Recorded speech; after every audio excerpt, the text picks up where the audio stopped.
ভাষাই হলো বিশ্বের বৈচিত্র্যের সৌন্দর্য এবং একে অপরের সাথে সহযোগিতা এবং সংযোগ করার উপায়। তবে আন্তর্জাতিক মাতৃভাষা দিবসের আন্দোলন কিন্তু ভারতে শুরু হয়নি, শুরু হয়েছিল বাংলাদেশে। সেই উপলক্ষেই আমরা এই বিশেষ দিনটি উদযাপন করে থাকি। তেমনি এক উদযাপনের শরিক হতে গতকাল 21শে ফেব্রুয়ারি আন্তর্জাতিক মাতৃভাষা দিবসের এক সুন্দর সাংস্কৃতিক অনুষ্ঠানে আমরা পৌঁছে গিয়েছিলাম বাংলাদেশ উপ হাইকমিশনার অফিসের ভাষা দিবস অনুষ্ঠানে, যেখানে বিভিন্ন ভাষাভাষী লোকেদের জমায়েত হয়েছিল। চীন, জাপান, রাশিয়া আরও নানান দেশের সাংস্কৃতিক প্রদর্শনী হয়েছিল এখানে, যাদের মধ্যে চমক করার দৃশ্য ছিল চীনের ড্রাগন নৃত্য প্রদর্শনী। আসুন দেখে নেওয়া যাক একে একে সব আকর্ষণীয় প্রদর্শনীগুলো। প্রথমে আমি সবাইকে আন্তর্জাতিক মাতৃভাষা দিবসের শুভেচ্ছা জানাচ্ছি, বাংলাদেশের পক্ষ থেকে শুভেচ্ছা জানাচ্ছি। আজকের দিনটির বৈশিষ্ট্য হচ্ছে যে আমরা এই দিনে পৃথিবীর প্রত্যেকটি মাতৃভাষাকে, পৃথিবীর প্রত্যেকটি ভাষাকে আমরা সম্মান জানাই। সেটি মাথায় রেখে আজকে আমরা এখানে একটা বিশেষ অনুষ্ঠান আয়োজন করেছি, যেখানে কলকাতায় যে বিদেশি মিশনগুলো রয়েছে, বিদেশি উপদূতাবাসগুলো রয়েছে, কনসুলেটগুলো, ডেপুটি হাই কমিশনগুলো, তারা সবাই আজকে এখানে আসছেন, যোগদান করছেন এবং শুধু যে অনুষ্ঠান উপভোগ করছেন তা না, তারা আজকে এখানে তারা অংশগ্রহণ করে পারফর্ম করবেন। সবাই বিভিন্ন ভাষার অনুষ্ঠান আজকে হবে। সো আজকে আমার যে বার্তাটা বাংলাদেশের পক্ষ থেকে, সেটি হচ্ছে প্রত্যেকটি ভাষাকে সম্মান দিন। প্রত্যেকটি ভাষাই মায়ের মতো, মাকে আমরা যেভাবে সম্মান করি, প্রত্যেকটি ভাষাকে সেভাবে সম্মান করি। ভাষা যদি না বাঁচে, মানুষ বাঁচবে না। প্রত্যেকটি ভাষাকে বাঁচিয়ে রাখার দায়িত্ব প্রত্যেকটি মানুষের।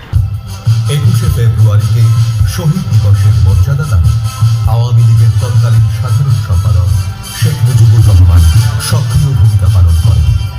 এছাড়া বাংলা ভাষা ও সাহিত্য চর্চার প্রাণকেন্দ্র বাংলা একাডেমি প্রতিষ্ঠাতেও তিনি গুরুত্বপূর্ণ অবদান রেখেছিলেন।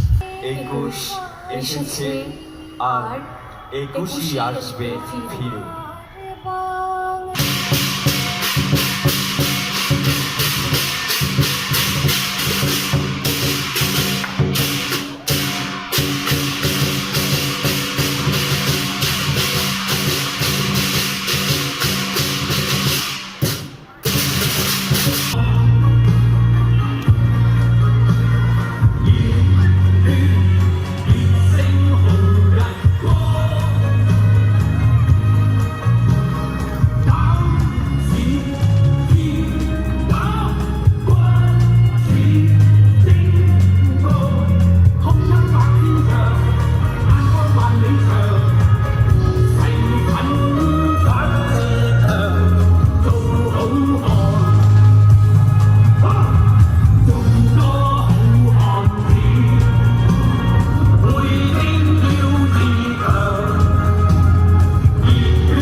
One thing in my box, I've got 20, but who cares?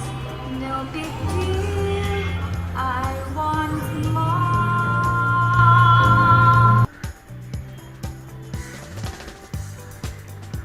不知金のロードの野へパソラー足元から森の立つようにけたたまし何事じゃ。ただいま参るも別なることでもござらぬ。こなたには私の弟の虎正をご存知でござるか。ああ、いかにも知っている。その虎正が何とした。この間山へ参り、戻りてより何やらむつけたことばかり申しまする。近羽頃心もとのござるによって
Tuhin চক্রবর্তীর report, Indo Bangla Times business, Kolkata.